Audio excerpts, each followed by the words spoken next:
Hello students. Vector की class में students आज अपन एक इम्पोर्टेंट क्वेश्चन देखने जा रहे हैं। अदिश त्रिगुणनफल पर आधारित ही स्टूडेंट्स एक क्लास है। यह एग्जाम्पल अदिश त्रिगुणनफल पर आधारित ही है और इस एग्जाम्पल के बाद में अपन एक इम्पोर्टेंट टॉपिक सदिश त्रिगुणनफल वेक्टर ट्रिपल प्रोडक्ट 3 सदिश लेंगे। 3 सदिशों का सदिश गुणन पढ़ेंगे स्टूडेंट्स। 3 सदिशों का अदिश त्रिगुणा और ये अपन ने पढ़ लिया। अब पढ़ेंगे 3 सदिशों का सदिश त्रिगुणा। लेकिन स्टूडेंट्स ये एक एग्जाम्पल अपने पास में जो अदिश गुणा पर आधारित है, तो ध्यान दें।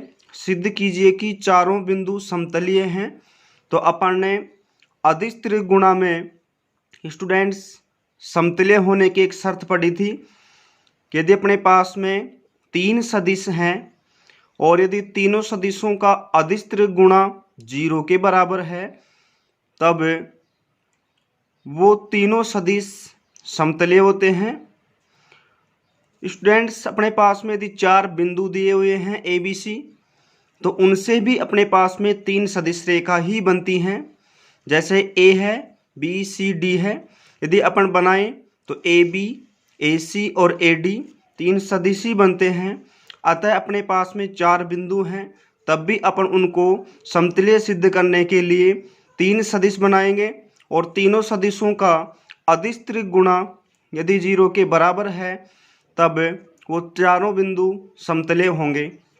तो ध्यान दें स्टूडेंट्स, अपन ने 4 बिंदुओं से 3 सदिश रेखा बनाई। ए बी सदिश, ए सी सदिश, ए डी सदिश, डायग्राम भी दिखाया है।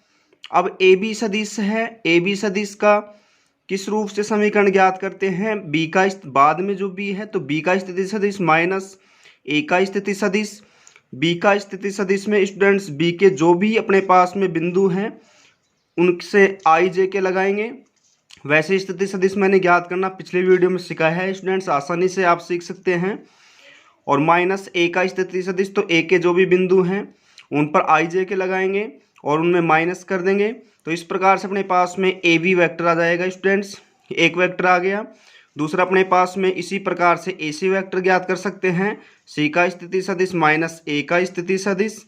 और इसी प्रकार से अपने पास में ए डी वैक्टर, डी का स्थिति सदिश माइनस ए का स्थिति सदिश, ये सदिश भी आ गया। इस प्रकार से स्टूडेंट्स ये तीनों सदिश ज्ञात हो जाते हैं और तीनों सदिशों के समतलीय होने की शर्त है कि उनका अदिश गुणा ए बी सदिश, ए सी सदिश, ए डी सदिश का अदिश त्रिगुणन 0 के बराबर होना चाहिए। तब स्टूडेंट्स अदिश त्रिगुणा अपन सारणी की सहायता से ए के अदिश घटक, बी के अदिश घटक और सी के अदिश घटक 3 सदिश ए बी सी माने तो इस प्रकार से उनके अदिश घटकों को रख करके और सारणिक में पहली पंक्ति के सापेक्ष अपन प्रसार करते हैं, फर्स्ट रो के सापेक्ष। तो इस प्रकार से अपने पास में इसकी वैल्यू 0 आती है। तो अपन कह सकते हैं कि ये चारों जो बिंदु थे ए बी सी डी, ये समतलीय बिंदु हैं। तो स्टूडेंट्स इस प्रकार से अपन 4 बिंदुओं को भी समतलीय सिद्ध कर सकते हैं अदिश त्रिगुणन की सहायता से। नेक्स्ट अपने पास में वेरी इंपॉर्टेंट टॉपिक है स्टूडेंट्स सदिश त्रिगुणों वेक्टर ट्रिपल प्रोडक्ट। तो ध्यान दें स्टूडेंट्स, लेट माना है अपन ने कि ए बी एवं सी कोई 3 सदिश हैं और 3 सदिश हैं, तो उसका सदिश त्रिगुणा किसे कहते हैं? 2 सदिशों का क्रॉस प्रोडक्ट, तीसरे सदिश से क्रॉस प्रोडक्ट करके अपन ज्ञात करते हैं। तो स्टूडेंट्स ए क्रॉस बी, 2 सदिशों का क्रॉस प्रोडक्ट और फिर क्रॉस सी, यही अपने पास में सदिश त्रिगुणा है। इसी प्रकार से अपने अदिश त्रिगुणा की भी डेफिनेशन दी थी पहले। ध्यान दें स्टूडेंट्स, सदिश त्रिगुणा A cross B cross C is not equal to A cross B cross सी।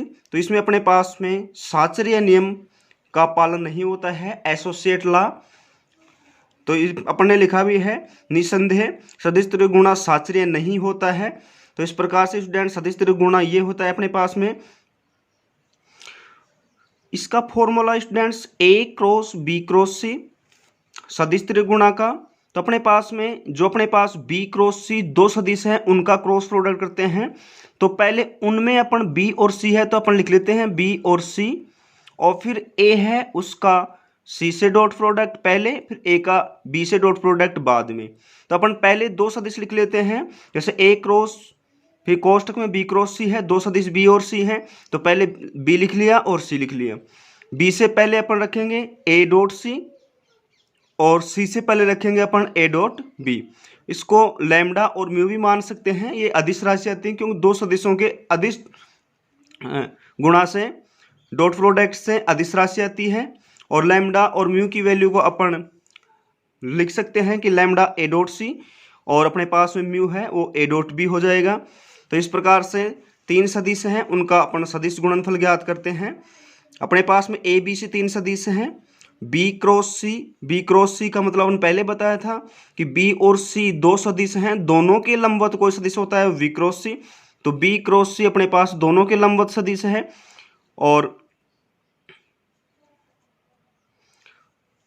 एवं ए क्रॉस सी, इसका मतलब बी क्रॉस सी एक सदिश है बी और सी के लंबवत, और ए, तो ए के और बी क्रॉस सी दोनों के लंबवत एक सदिश है, ए एवं बी क्रॉस सी दोनों के लंबवत सदिश है। तो अपन ये भी अच्छी तरह से मालूम होना चाहिए कि दो सदिशों का क्रॉस प्रोडक्ट कहता है तो उनसे मिलने वाला सदिश है उन दोनों के प्रत्येक के मतलब लंबवत होता है। अब ध्यान दें स्टूडेंट्स, अपन एक एग्जाम्पल लेते हैं। ए वेक्टर है अपने पास में, बी वेक्टर है तथा सी वेक्टर है। तो अपन ए क्रॉस बी और क्रॉस सी का वैल्यू कैसे ज्ञात करेंगे? तो इस प्रकार से स्टूडेंट्स अपन इस एग्जाम्पल को सोल्व करते हैं सदिश त्रिगुणा में। ए क्रॉस बी क्रॉस सी स्टूडेंट्स एक सबसे इंपॉर्टेंट चीज है, इसीलिए ये सॉल्यूशन वेरी वेरी इंपॉर्टेंट है, वेरी वेरी इंपॉर्टेंट है, क्योंकि इसमें ए क्रॉस बी क्रॉस सी।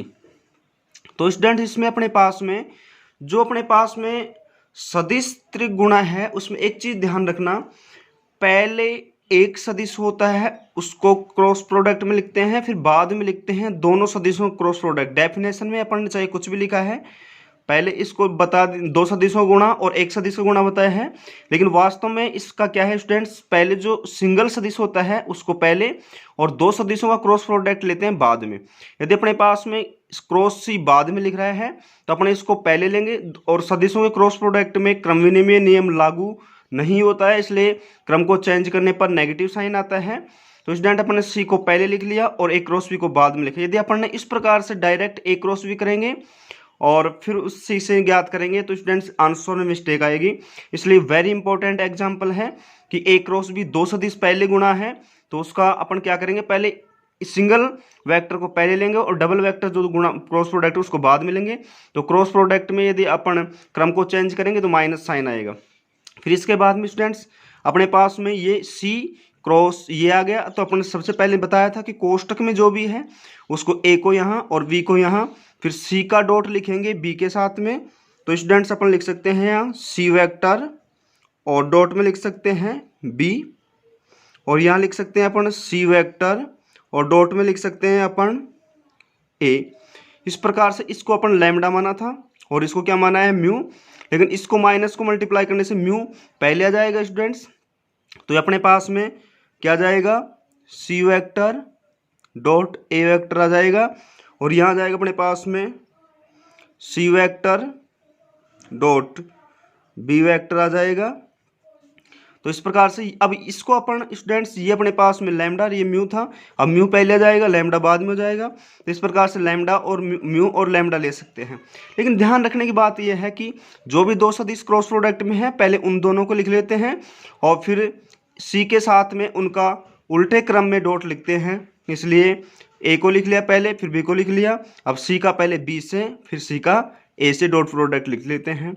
माइनस साइन को अंदर गुणा करवाने पर क्रम चेंज हो जाएगा। इस प्रकार से स्टूडेंट्स अब क्या करते हैं, म्यू फाइंड कर लेते हैं ए डॉट सी।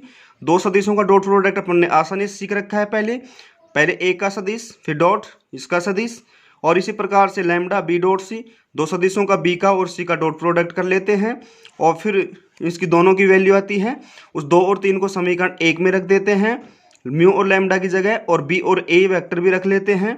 तो इस प्रकार से students upon putting the value from equation 2 and 3 in equation first, ये अपन ने वैल्यू फाइंड पुट कर ली। इस प्रकार से स्टूडेंट्स इसको अपन इससे मल्टीप्लाई कर लेंगे और इसमें आई वालों को, जे वालों को और के वालों को ऐड कर लेते हैं। इस प्रकार से क्रॉस प्रोडक्ट आता है, 3 सदिशों का सदिश गुणा प्राप्त कर सकते हैं। तो स्टूडेंट्स ये अपने पास में 3 सदिशों का सदिश गुणा पड़ा है, वेरी इंपॉर्टेंट टॉपिक है। 3 सदिशों का अधिस्त्रिक गुणा और उसके एग्जाम्पल, 3 सदिशों का सदिस्त्रिक गुणा और उसके एग्जाम्पल, ये अपन ने कंप्लीट कर लिए हैं। अब नेक्स्ट एक्सरसाइज स्टूडेंट्स अपनी चलेगी, जो भी आप सुझाव देना चाहें दे सकते हैं, कौन सी स्टार्ट करें। और लगातार स्टूडेंट्स 12th क्लास मैथमेटिक्स पढ़ने के लिए अपने चैनल को सब्सक्राइब कर लें, जिससे कि सभी वीडियो जो भी डालूं आपके पास पहुंचे, और अपने जो साथी हैं, फ्रेंड्स हैं, उनको भी शेयर करें, वो भी इस टाइम में इसका बेनिफिट उठाएं और अच्छी तरह से अपनी प्रिपरेशन को जारी रख सकें। तो स्टूडेंट्स चैनल को सब्सक्राइब अवश्य करें और कमेंट बॉक्स में सुझाव दें कि नेक्स्ट अपन कौन सा एक्सरसाइज स्टार्ट करें और कोई प्रॉब्लम हो वो सॉल्व हो। Thank you.